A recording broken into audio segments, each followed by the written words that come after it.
Bismillahirrahmanirrahim. Assalamualaikum warahmatullahi wabarakatuh. Kembali lagi dengan saya, Desi Rizky Muta'arifah. Kali ini saya akan membahas tentang analisis kualitas lingkungan udara dari review buku Dr. Muhammad Ikhtiar, SKM MKes, bagian kedua. Waktu lalu kita udah membahas yang bagian pertama. Kali ini kita akan membahas analisis kualitas lingkungan udara bagian kedua. Tentu saja dosen pengampu saya Bu Nur Ani, SKM MKKK Magister Keselamatan Kesehatan Kerja. Langsung saja, analisis kualitas lingkungan udara. Di bagian 2 ini kita akan membahas tentang polusi udara, dampak udara tercemar pada atmosfer, dampak polusi udara pada kesehatan, bentuk-bentuk zat pencemar udara, sumber pencemar udara. Polusi udara. Bahan polutan dari udara dapat menimbulkan efek lokal dan efek sistemik pada tubuh kita. Yang dimaksud dari efek lokal ini adalah kelainan yang dijumpai hanya pada satu organ saja.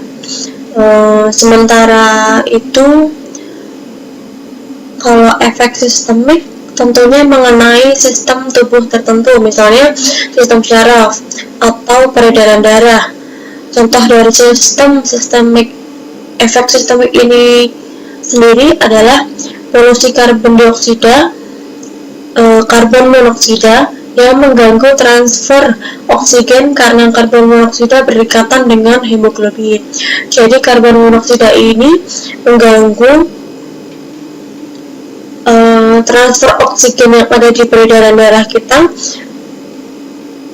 untuk dialirkan ke seluruh tubuh karena karbon monoksida ini sendiri berikatan dengan hemoglobin. Jadi oksigennya nggak bisa mentransfer dengan lancar. Kalau tadi dari yang efek lokal ini, contohnya ada efek lokal seperti sakit paru-paru, kulit, dan juga pada alat tubuh yang lain, misalnya di mata, hidung, telinga, gitu. Bentuk-bentuk zat pencemar udara sendiri ada yang berupa gas, embun, uap, awan, haze, kabut, dan aerosol. Nah, ini semua berbeda-beda ya teman-teman. Dari gas sendiri, kita tahu bahwa keadaan gas merupakan dari cairan atau bahan padatan. Kalau embun itu hanya ada di waktu pagi hari karena tetesan cairan yang sangat lembut. Embun ini tersuspensi di udara. Yang ketiga ada uap, keadaan zat dari gas padat atau volatil atau cairan dengan ukuran diameter kurang dari 1 mikron. Yang keempat ada awan, uap yang dibentuk pada tempat yang tinggi. Jadi awan itu hanya ada di tempat-tempat yang tinggi. Ada juga haze, partikel-partikel debu atau garam yang tersuspensi karena dalam tetesan air. Lalu ada kabut, tetesan cairan yang melayang di udara dengan diameter kurang dari 2 mikron. Selanjutnya ada aerosol, partikel padat atau cair yang melayang di udara bersama beberapa gas dengan ukuran diameter kurang dari 1 mikron. Partikulat bisa berupa padatan atau tetesan cair yang sangat halus. Jadi aerosol ini seperti kalau kita menyemprotkan pewangi ruangan, itu juga termasuk ke dalam aerosol. Selanjutnya ada sumber pencemar udara. Sumber pencemar udara ini ada 2, yaitu dari alam dan dari perbuatan manusia. Yang dari alam ada letusan gunung berapi, kebakaran hutan, penguapan samudra berupa partikel garam. Dari perbuatan manusia ada proses industri kimia, pabrik logam, dan semen. Lalu ada pembakaran bahan bakar, gas yang dihasilkan kendaraan bermotor. Nah, ini perbuatan manusia ini menyebabkan meningkatnya karbon monoksida yang sangat tinggi di lingkungan kita. Dampak polusi udara pada kesehatan. Polusi udara ini telah banyak menimbulkan gangguan kesehatan manusia, dan lebih jauh lagi telah banyak menimbulkan kematian. Apa sebenarnya akibat dari polusi udara terhadap kesehatan manusia? Mari kita teliti lebih lanjut mengenai polutan dan efeknya terhadap tubuh manusia. Jadi kita akan mengkaji satu persatu apa saja kandungan yang ada di dalam udara yang berbahaya bagi kita. Yang pertama ada karbon dioksida. Karbon dioksida ini dapat menyebabkan pekerjaan darah atau hemoglobin terganggu. Fungsi hemoglobin sendiri untuk mengikat oksigen dan mengedarkannya ke seluruh tubuh menjadi terganggu karena terikatnya karbon dioksida pada hemoglobin. Jadi seharusnya yang mengalir di hemoglobin ini adalah oksigen, tetapi terganggu karena adanya karbon dioksida yang berakibat tubuh mengalami kekurangan oksigen yang sangat vital, sehingga jantung dan paru-paru akan bekerja lebih keras lagi untuk memberikan oksigen. Pengaruh ini cukup terasa akibatnya bagi penyakit jantung dan paru-paru. Kenapa? Karena pada penyakit jantung dan paru-paru ini, darahnya tidak bisa mengalir ke dalam jantung dan paru-paru dengan lancar. Yang kedua ada belerang dioksida. Belerang dioksida sendiri ini dapat menimbulkan penyakit pada saluran pernafasan, misalnya asma, bronkitis yang sering diikuti dengan timbulnya emfisema, di mana alveoli yang ada di dalam paru-paru ini cenderung menjadi bersatu sehingga memperkecil permukaannya. Kemudian diikuti dengan menyempitnya cabang-cabang bronkioli yang akan mengurangi laju pertukaran gas karbon dioksida dan oksigen.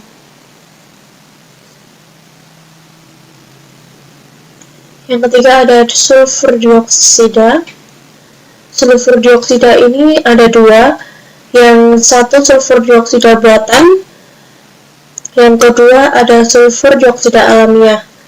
Sulfur dioksida buatan dapat berupa pembakaran bahan bakar minyak, gas, batu bara, yang tentunya mengandung sulfur tinggi. Sedangkan yang dari alami bisa berasal dari gunung berapi, pembusukan bahan organik oleh mikroba, dan reduksi sulfat. Sulfur dioksida ini bersifat iritan, kuat bagi kulit dan selaput lendir. Jadi zat ini mudah diserap oleh selaput lendir saluran pernafasan kita yang di bagian atas. Dalam kadar yang rendah, sulfur dioksida ini dapat menimbulkan spasme temporal otot-otot polos pada bronkioli.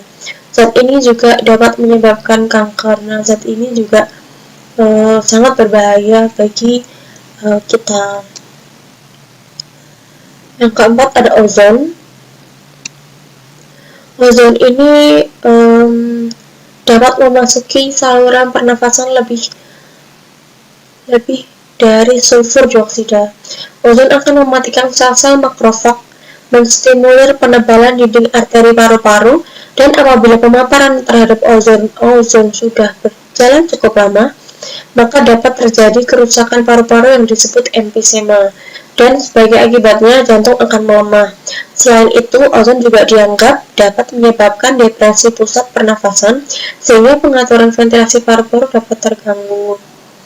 Jadi, ozon dan sulfur dioksida ini sama-sama berbahayanya. Akibat ozon, suhu di permukaan bumi dan lapisan atmosfer yaitu troposfer akan meningkat.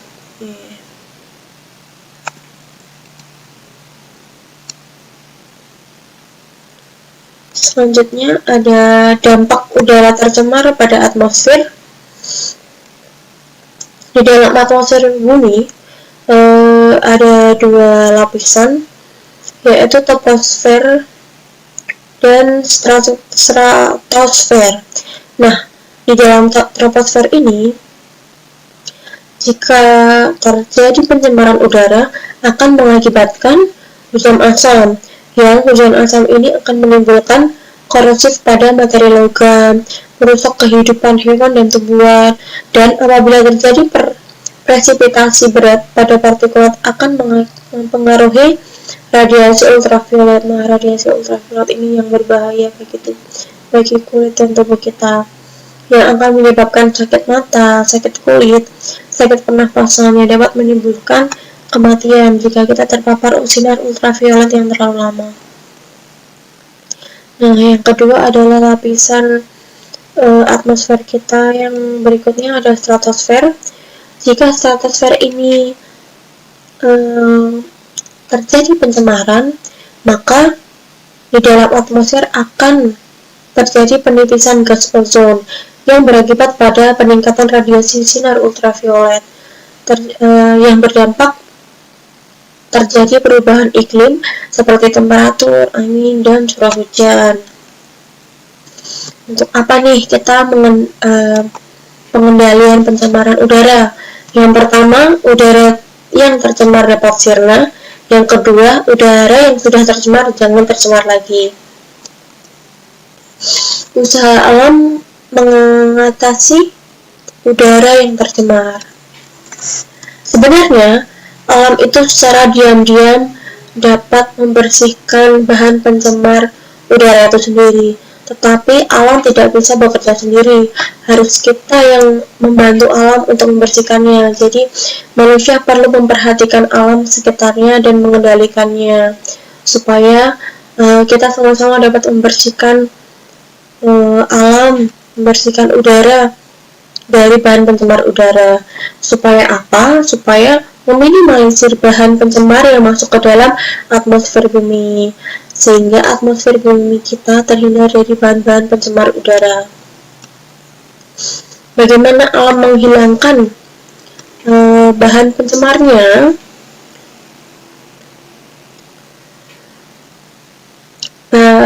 Alam menghilangkan bahan pencemarnya dengan angin, dengan sinar matahari, dengan gaya gravitasi, ada dengan kilat atau halilintar, dengan hujan, dan dengan turbulensi panas.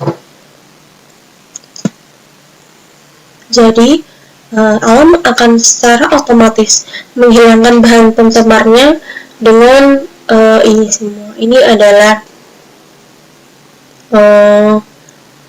yang alam bisa lakukan demi menghilangkan bahan pencemar udara yang ada di sekitar kita. Oke, terima kasih. Sekian presentasi dari saya. Mohon maaf bila masih ada banyak kekurangan. Kurang lebihnya saya mohon maaf. Wassalamualaikum warahmatullahi wabarakatuh.